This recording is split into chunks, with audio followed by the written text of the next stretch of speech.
I want to tell a story today. It's a true story as far as we know. It's about a rabbi who lived in Poland about 250 years ago. And this rabbi's name was Zusia.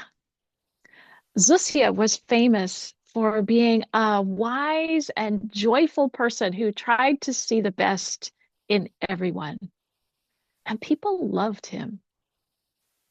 But now, listen to what happened just before he died.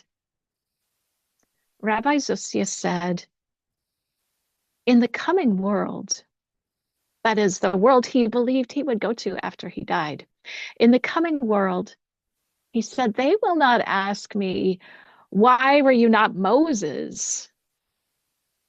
They will ask me, why were you not Zusia? What he meant was that even he, this wonderful person who people just adored, even he felt so much pressure to try to be like other people he thought were worthy and admirable, people like Moses, rather than just being himself. This wonderful person struggled with comparing himself to other people and trying to be like them, even though he knew, he knew that the God he loved just wanted him to be himself. So when he asked himself, why was I not Zusia? Why was I not myself? He wanted his students and everybody to understand that it's okay to be who you are. Who you are at your core is good. So you don't have to be like anybody else. Just be you, because who you are is a blessing.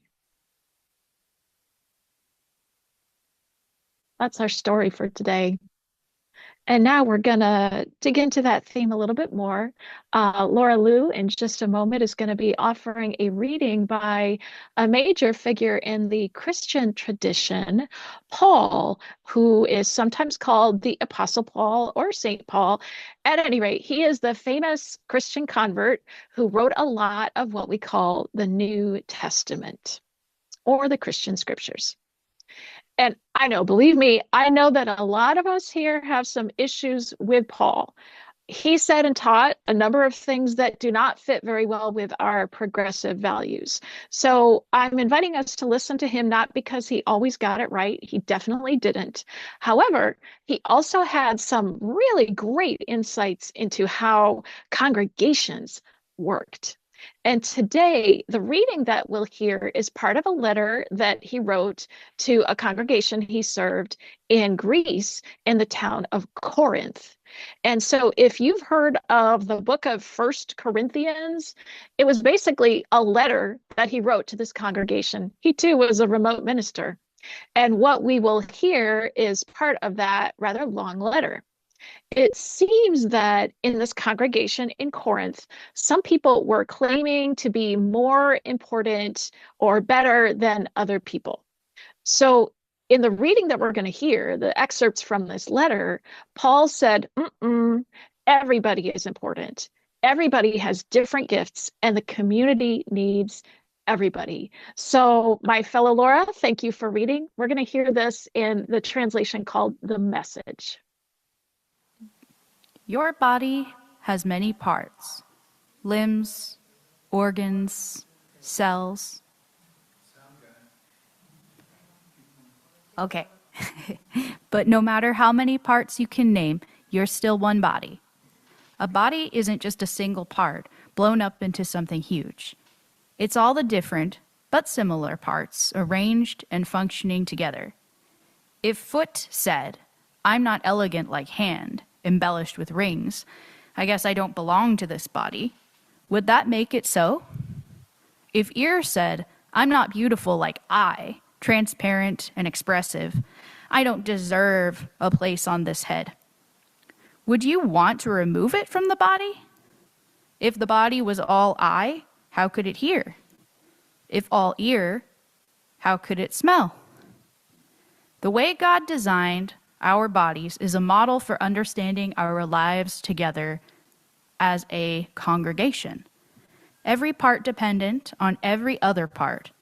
The parts we mention and the parts we don't. The parts we see and the parts we don't. If one part hurts, every other part is involved in the hurt and in the healing. If one part flourishes, every other part enters into the exuberance. Thanks for that so much. So let's hear that again. If one part hurts, every other part is involved in the hurt and in the healing. If one part flourishes, every other part enters into the exuberance. Hear, hear. And thank you not only to everybody who's contributing today, but also to you, Andrea. It is so good to have this opportunity to support our trans families in our community. So now I want to start really digging into our theme of the month. Does anybody know what it is? It's flourishing together, not just flourishing, but flourishing together as a community. And this is where I want to connect us back to the reading that we heard from Paul about the parts of the body. You remember that Paul was using this great metaphor that each of us has a body with all sorts of different parts, and we need those different parts. We could not be alive without many different diverse parts of our physical bodies. And Paul, of course, is saying that it's the same with congregations. It would not work if everybody in a congregation were exactly the same. Our differences, we know this, our differences make us stronger and more capable. And interestingly enough, this is exactly the message of the book that our Unitarian Universalist Association has designated as this year's so-called common read, the book that Unitarian Universalists across the country are encouraged to read and talk about. And that book is Deepa Iyer's book, Social Change Now, a guide for reflection and connection. And Jenny Cho and I are going to be holding a special book group session about this book in September, this coming September. Please stay tuned for more information about that. But anyway, the point of this book is that social change takes all sorts of gifts and skills, not only the ones that you might think of first, like being on the front lines of protests or giving amazing speeches. And so reflecting on that book and that theme got me thinking about one of the best tools that I know to help communities really understand and appreciate the diversity of gifts and skills and ways of being in the world that different people show up with. And that's why I want to talk with you today about the Enneagram. I think I can see the sanctuary camp. Can I get can you raise your hands if you know anything about the Enneagram? I think I'll be able to see. Yeah, some people do. Some people do. For others, it's probably brand new. It's all good. So the Enneagram, I've got a little diagram here. This is the Enneagram. It's a system that describes 9 basic types of people or 9 distinct patterns of thinking, feeling, acting, and experiencing the world. It's called the Enneagram because Ennea is Greek for 9, and gram is like a figure or a shape. So this 9-pointed shape is the Enneagram. We're going to come back to the handout here.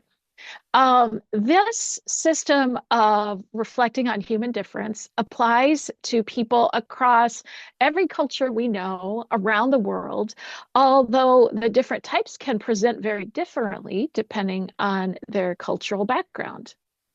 So today, what I'm going to do is give us a very, very quick tour of the 9 Enneagram types so that we can appreciate them all, so that we can better appreciate how our very different gifts as individuals come together to build a strong community and support each other and keep up our work for justice, which is so severely needed in this moment of our common life.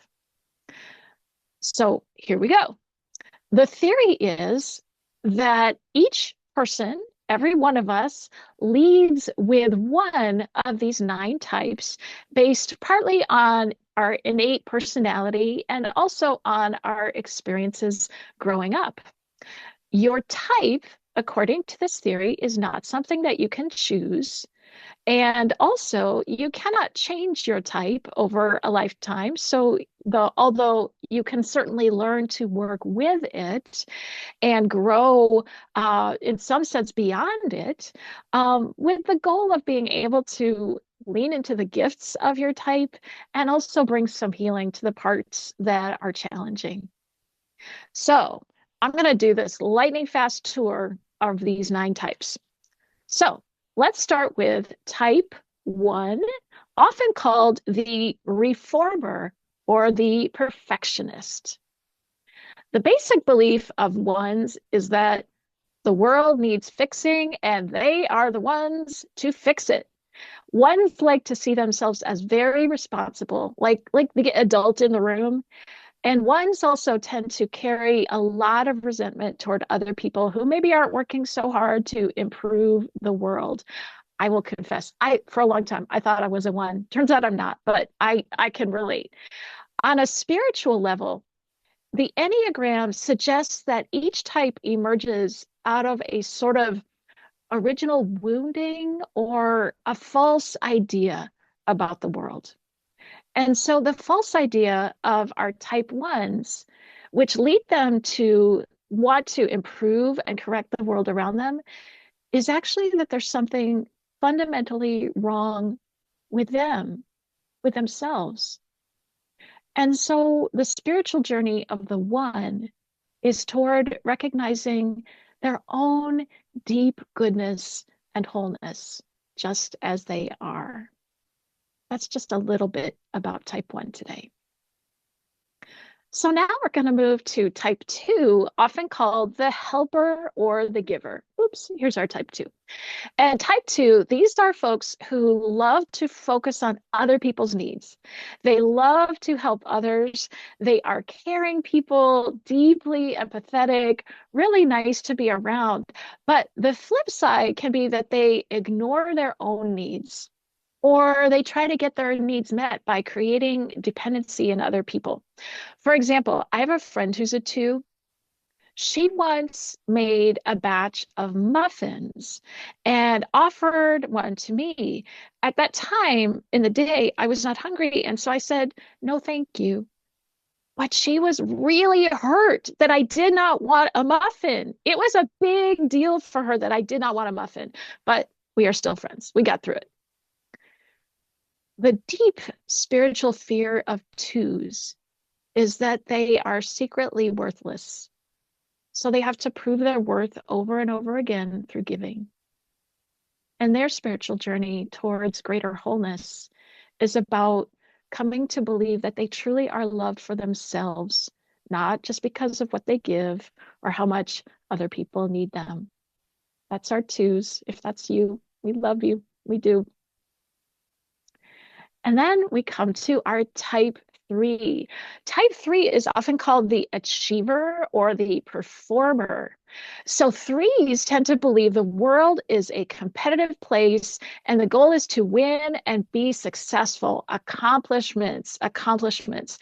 This type can be really great to work with because they work hard. They tend to be highly, highly competent. But like our 2s, type 3 folks are driven by a fear that secretly they are worthless and they have to keep earning love through doing things. So their journey is often about relaxing and letting go of that constant drive to achieve and trusting that who they are is actually enough. So moving to type 4, often called the individualist or sometimes the romantic. This type 4 folks, experiences the world as a place that will misunderstand them and abandon them. Type 4s are willing to go deep emotionally, and they are really good at helping other people do the same. But they often show up with a feeling of melancholy, like a sadness, and a longing for something that's missing. The false idea for this type is that they are disconnected from all that is. And so the journey of type 4s to healing is about discovering their deep connection both to the divine and to the world. This is the type I finally figured out I lead with, by the way. Okay, so let's move on to our type 5s. This type is often called the investigator or the observer. For 5s, the world is a demanding place that will sap their energy and deplete them if they are not careful. So 5s focus a lot on detaching and conserving their energy, observing rather than participating. 5s tend to be highly intellectual, often highly creative. And the false idea for this type is that 5s tend to believe they have to wall themselves off from a demanding, depleting world. And so they can become isolated and sometimes misunderstood. So the spiritual journey for 5s is about engaging generously with life. All right, we have 4 more to go. Type 6. Type 6, often called the loyalist or the loyal skeptic. So this type experiences the world as highly dangerous. Type 6s are brilliant at imagining everything that could possibly go wrong, like the worst case scenarios you can imagine, which makes them very good in a crisis. They are prepared. Type 6 folks tend to defend against danger by finding some kind of external authority they feel they can trust. Because the false belief for this type is that they are weak and without protection, and they can't really trust themselves. So for 6s, the spiritual journey is about claiming their own inner authority, which is, in fact, deeply trustworthy. Inner authority. All right. Let's move on to a very different type, type 7. This is the enthusiast or the epicure. So picture your liveliest friend, that person you know who is sparkly and fun-loving. This is the 7. 7s love to play. They are always in search of novelty, new things to do, new adventures. But type 7 folks also tend to resist limits and constraints. They do not want to be boxed in. And the thing is that fun-loving sparkle can come out of a fear that they can't really trust life to just unfold in a supportive way. They feel like they have to make life happen.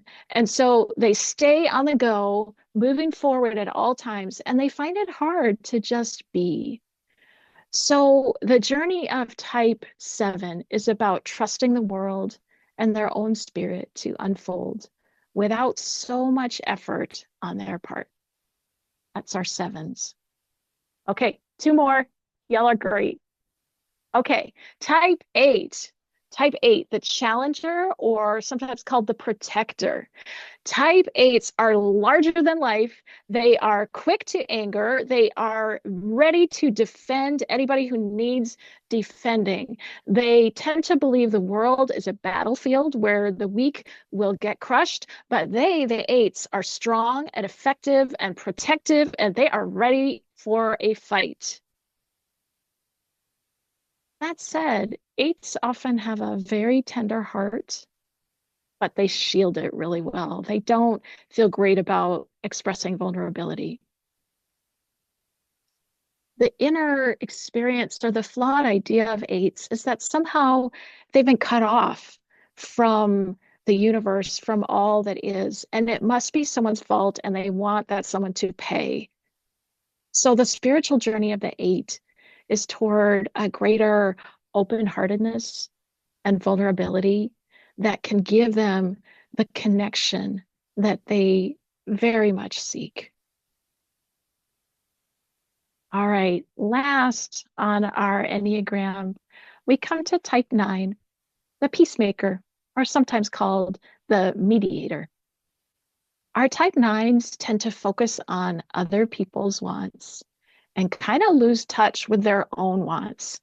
9s tend to believe the world is going to neglect them and ignore them, so they might as well neglect and ignore themselves. Now, 9s can be really nice and relaxing to be around because they are super, super accepting of other people. They're very easygoing. However, the spiritual work of our 9s is to believe that their own needs matter, to act for themselves, realizing that they are just as worthy as anyone else. So that brings our circle of Enneagram types to completion. And now I just want to say a few more words. I want to make a case to you that Unitarian Universalism itself, as a faith tradition, has an Enneagram type. Here's why I think that. The early Unitarians emerged in this country about 200 years ago at a time when there was a lot of excitement around the idea that people could make the world better. The early Unitarians believed that the goal of human life was to be a moral person, to do good in the world, to always do your best. And they called this idea salvation by character. The idea was that you could earn your way into heaven by being a good person. Now, this was an amazing idea for its time. It was revolutionary. And I personally agree. Of course, we should try to do good. We should try to do our best. It is so needed. And the shadow side of this idea is a fear that if we don't do well, if we don't do good, if we don't do our best, we are running the risk of being judged as unworthy and kicked out of the promise of salvation at that time, or the promise of full belonging. We might say it today. So this is almost exactly the fear that eats away at people who lead with type 1. And this is why I feel that our Unitarian Universalist culture today has a very strong type 1 component, that impulse to be reforming, to make the world better, to be the ones who fix it. Because deep down, the core message of our Unitarian tradition is that we need to do the right thing, and we need to do it all the time, or at least as best we can. Ultimately, we feel like we have to earn love. We have to earn love. And this is why the Universalist tradition, the other side of our religious family tree, has been such a gift to all of us who have any of those deep fears and doubts about whether we truly are whole and lovable just as we are. Because that is the message of our Universalist side, that we are loved fully and completely just as we are, regardless of anything we don't do or whatever. We're just loved, and we are whole, no matter how much we might doubt it. And this, of course, gives us a really juicy creative tension between our Unitarian challenge to be the best people we can be and the Universalist promise that we are loved no matter what. Be the best we can be. Go repair the world. And also, we are already loved no matter what. So, with that in mind, let us just take a moment to celebrate our different strengths, our different callings, and our common purpose, because we really need all of these wonderful types. We need our type ones to inspire us to work for what is right. We need our type twos to bring their love and care for other people into the community. We need our threes to get stuff done. We need our fours to call us into sitting with mystery. We need our fives to study our history and theology. We need our type sixes to create our safety plans, our sevens to plan the parties, our eights to speak the plain truth and confront the powers that be, and our nines to hear everyone's perspective and weave it all together. So, whoever you are, thank you. Thank you for being here because we need you. Thank you for being exactly who you are. Amen and blessed be.